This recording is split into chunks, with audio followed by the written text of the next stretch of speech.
eh, convocamos a la diputada eh, Alejandrina Barri.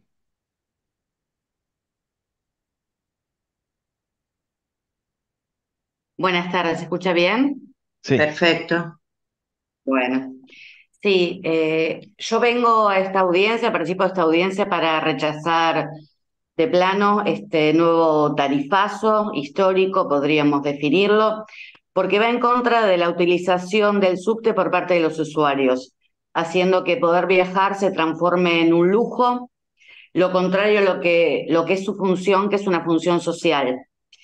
En los últimos 10 años, el subte aumentó su boleto por encima del colectivo y aumentó 3 veces más que el salario mínimo en términos porcentuales. Una de las bases del cálculo de la tarifa es la relación con el salario mínimo vital y móvil. Y el salario mínimo vital y móvil aumentó un 30% solamente, llegando a 202.000 pesos y no tiene proyectado nuevos aumentos. Entonces mi pregunta es, ¿en base a qué hace la proyección EMOVA y el gobierno de la ciudad para llegar en junio a un aumento de 1.000% en relación a septiembre del 2023? Ya que costaría casi 800 pesos el boleto. Con este nuevo aumento, una persona con un salario mínimo en septiembre del 2023 podía pagar 1.595 pasajes. En junio de este año solo podrá pagar 268, es decir, 1.327 boletos menos para los usuarios en 9 meses. Miren si no es confiscatorio esto. Este aumento que, como les decía, es histórico, no tiene antecedentes. Lo grave que tiene además que sea en el marco de una enorme crisis social. 8 puntos porcentuales aumentó la pobreza en la ciudad de Buenos Aires. Por más que Jorge Macri los quiera borrar, la realidad es que según la Dirección de Estadísticas y Censo de la ciudad de Buenos Aires, en el tercer trimestre del 2023 hay casi 1 millón de personas que viven en condiciones de pobreza en la ciudad de Buenos Aires, aumentando lo que fue el mismo periodo en 2022, que eran 680.000 personas. Estos son datos oficiales sin tomar en cuenta lo que fueron los últimos meses de un ajuste brutal del gobierno de Javier Milei y también de Jorge Macri, que aumentó muchísimo la pobreza en nuestro país. Entonces, este aumento contribuye a que crezca la pobreza en la ciudad, porque los que van a poder pagar el pasaje con muchísimo esfuerzo van a destinar una parte mayor de sus salarios, salarios que ninguno de ellos ha sido proporcional a la inflación con la que se toma esta tarifa del subte. Y sobre todo va a ser expulsivo de la mayoría que no va a poder ni siquiera acceder a este derecho. El representante de base presentó obras, como ya explicó mi compañero Patricio del Corro, digo, no al lugar, porque las obras, digo, corresponden al gobierno de la ciudad, no tienen nada que ver con que sean cargadas a la tarifa, al aumento del boleto. Y si de obras hablamos, digo, lo único que hemos visto hasta ahora son cataratas bajo lluvia, con peligros de electrocución, cierre de estaciones, imposibilidad de accesibilidad de las personas con discapacidad o mayores para poder acceder al mismo, que son el reflejo en realidad de la desinversión y la continuidad de los negociados del Grupo Rogio y el macrismo sin ningún tipo de plan de mejoramiento ni extensión de la línea del subte.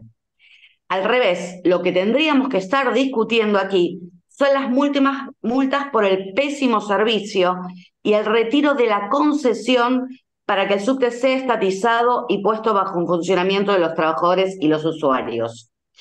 Como expresó mi compañero Claudio Dele Carbonara, el problema del asbesto, 3 trabajadores fallecidos, han probado hasta el hartazgo que se sabía que tenía material cancerígeno los vagones que compraron y lo siguen poniendo como parte de los gastos para calcular la tarifa que pagan los usuarios en la tarea de desabestización. Entonces, es un servicio que sigue enfermando a trabajadores y usuarios y encima nos quiere hacer pagar el gasto. Entonces, me parece que hay una cosa que es muy clara, que este tarifazo no solo no cumple ninguno de los requisitos en los que se basa la tarifa técnica, siendo desproporcional con los otros medios de transporte, expulsivo de pasajeros, sino que podríamos definirlo como absolutamente inconstitucional, porque atenta contra el derecho a poder ir a trabajar y a estudiar. Yo sé que Jorge Macri viaja en jet privado y no sé, digo, los representantes de MOVA, digo, qué tipo de transporte viajarán, pero me imagino que será algo parecido. Entonces no tienen ni idea. Pero con este aumento hay gente que tendría que trabajar solo para poder pagar el boleto del subte. O un estudiante tendría que elegir entre comer o estudiar. Bueno, ¿vieron la histórica movilización el martes del más de millón de personas que nos movilizamos en defensa de la educación pública?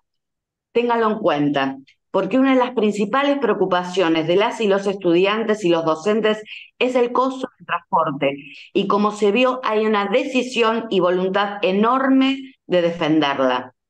Por favor, si puede Por ir eso redondeando, señora diputada. Sí, por eso he presentado en la legislatura porteña un proyecto para garantizar el boleto educativo gratuito para estudiantes terciarios, universitarios y acompañantes de nivel inicial, primaria y especial ante el brutal tarifacio en el transporte público, que hace insostenible para estudiantes y familias poder garantizar la presencia cotidiana, vulnerando el derecho a la educación.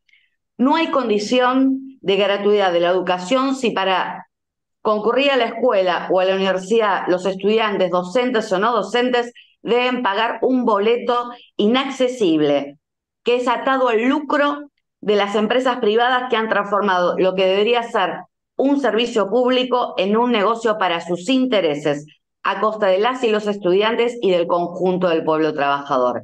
Entonces, por el derecho a la educación, por el derecho al trabajo, digo, porque viajar es un derecho y no es un lujo, rechazamos de plano este nuevo tarifazo histórico que va a aumentar la pobreza y la desigualdad en la Ciudad de Buenos Aires. Muchas gracias.